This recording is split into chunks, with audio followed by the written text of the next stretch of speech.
This is New Mexico History in 10 Minutes. I'm State Historian Robert Martinez, and I'm coming to you from Albuquerque, New Mexico. September 16th, 1821, New Mexico, along with Mexico, gains independence from Spain. It was a wild ride, centuries long, but finally Mexico becomes its own nation, and New Mexicans become Mexicans, Nuevo Mexicanos. The first form of government Mexico has is an empire. Agustín de Iturbide is the first emperor of Mexico.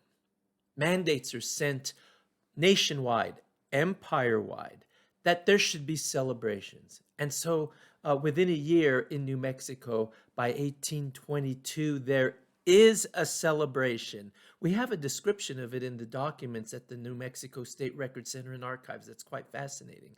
There's a party, there's mayhem, there's revelry. It's quite a celebration. What makes it even more interesting is that by the time New Mexico celebrated Iturbide's rule, he was already out. That's how fast things could change in history.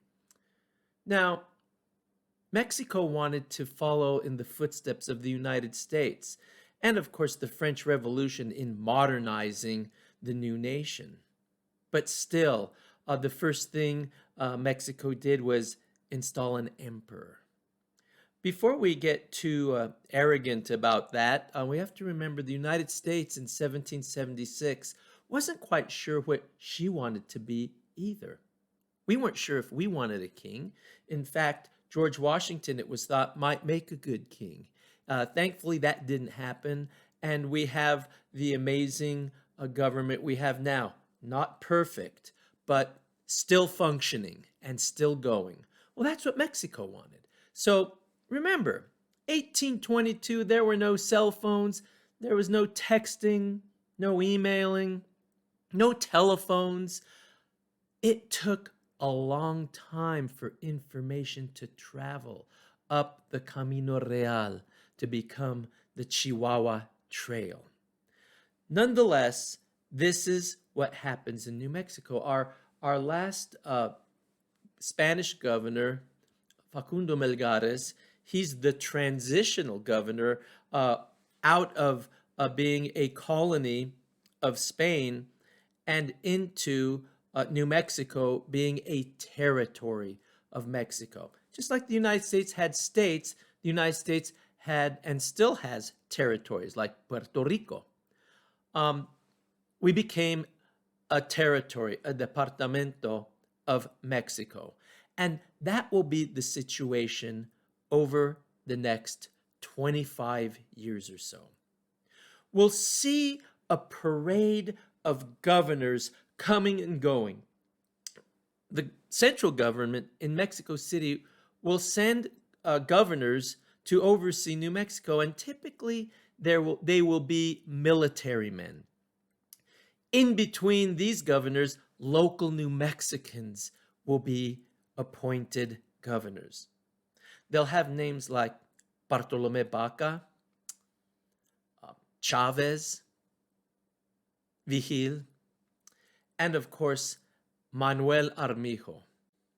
Manuel Armijo perceived himself as the Napoleon of New Mexico. We have a painting of him, and it's quite fantastic. It shows a very stately, honorable New Mexican wearing a Napoleon-style hat, which was the style of the day. We call it a Napoleon hat because Napoleon was notorious, infamous, and famous, but it was the style of the day. And Manuel Armijo, on 3 occasions, was governor of New Mexico.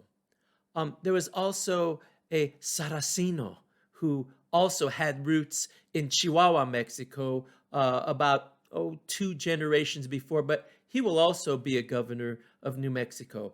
We'll see when we study this Mexican phase, this period of our Mexicanismo, that the New Mexicans were kind of like placeholders. They would sit in the seat of the governor until a new governor came along. And these governors would not rule for long. There were a lot of them, about 17 governors in New Mexico total for about 25 years. That's a lot of turnover. And it's reflective of the instability of the national government in Mexico City. Nonetheless, this was how it was.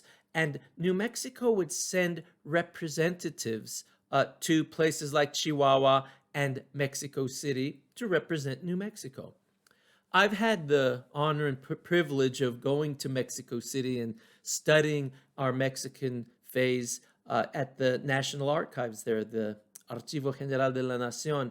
And it's quite amazing. New Mexico was completely and totally integrated into the Mexican government. In fact, in the 1820s and 1830s, there was more people in New Mexico than in Texas and California combined. New Mexico was the center of Mexican government in the northern territories. So we were completely part of that system.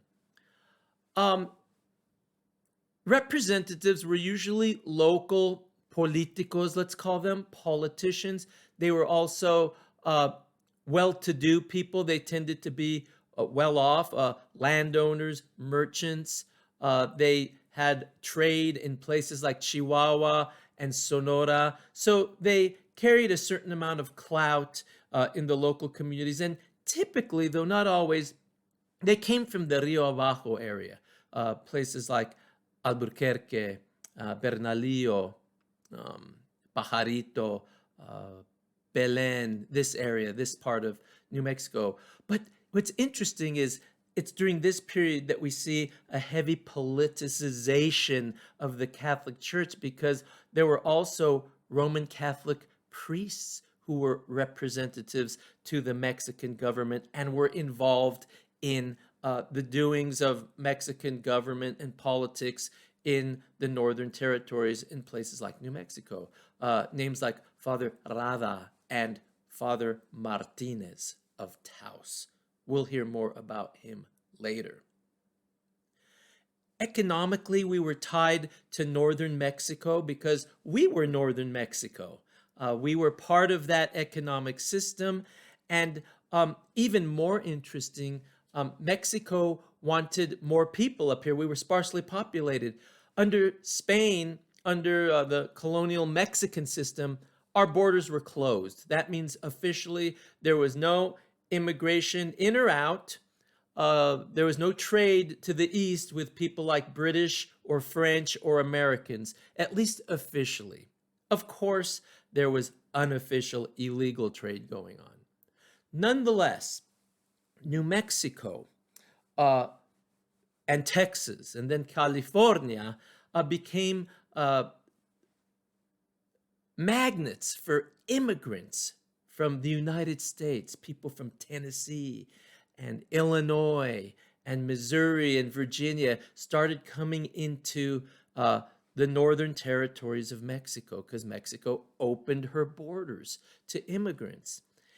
It's interesting to look at the records because people like Governor Manuel Armijo started to write reports showing concern that there were a lot of Americans coming in and establishing trade, and they were hunting for animal skins, and they were starting to become a big part of the local population. So much so in places like Texas, and Nuevo Mexico, that the Mexican government in the mid to late 1820s actually shut the border between the United States and Mexico to curb that influx of Americans into Mexico. Well, ironically, Americans kept coming. They kept coming into Mexico illegally because that's what immigrants do. It happens. Again, if you want to know what people are doing, study the laws that say don't do that. Don't come into the country anymore. Well, that's because people kept coming in. They kept coming in legally and illegally. And when people started coming here with names like Carson and Bent, uh, there were certain rules they had to follow. They had to become Catholic. They had to swear loyalty to the Mexican nation and renounce their citizenship in the United States. You'll see, if you study the records, that in the 1820s, 1830s, 1840s, you see a lot of American names marrying local Mexican women with names like Jaramillo, Chavez, Romero, Ortiz. The families start intermarrying and interacting. And just like when the Spanish came in the 1500s, 1600s, and 1700s, and cultures and people started to mix, so too with the Americans. They started to come and mix their culture and their bloodlines with the local New Mexican population. So, this is the beginning of something else that will happen around 25 years later. But for now, New Mexico is Mexican. We are Mexican. And it will go on and on into the mid to late 1800s and also clash, not only with representatives from Mexico City, but also with los Americanos, the Americans. See you later. Hasta pronto.